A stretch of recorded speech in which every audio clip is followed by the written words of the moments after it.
Shalom, chers amis, aujourd'hui nous parlerons de foi et guérison.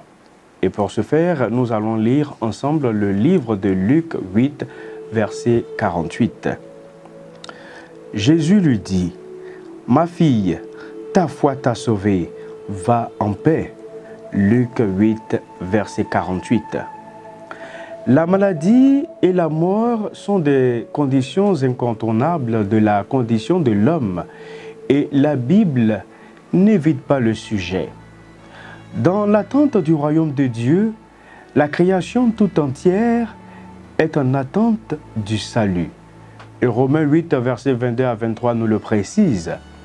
Il y a dans la Bible, paradoxalement, de belles morts, celles où les belles œuvres suivent ceux qui meurent dans le Seigneur.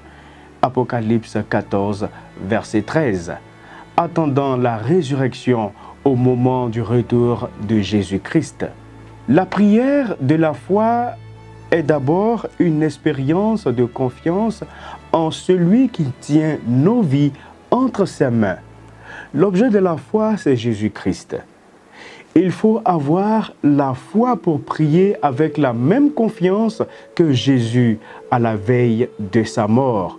Mon Père, s'il est possible que cette coupe s'éloigne de moi, toutefois, non pas ce que je veux, mais comme tu veux.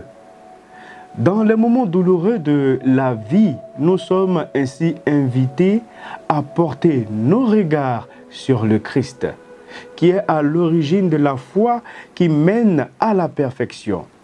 Cette foi surmonte même les désillusions. C'est ce qu'ont vécu les amis de Daniel avant d'entrer dans la fournaise ardente. Sache que notre Dieu, le Dieu que nous servons, est capable de nous sauver.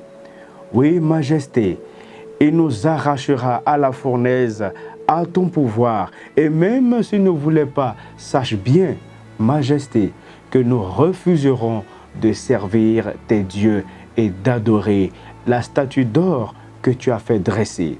Une fois que tient la route malgré les circonstances, nous avons connu bien des malades qui nous ont quittés avec une foi et une espérance renouvelée, nous laissant un témoignage merveilleux de courage et de confiance en Dieu.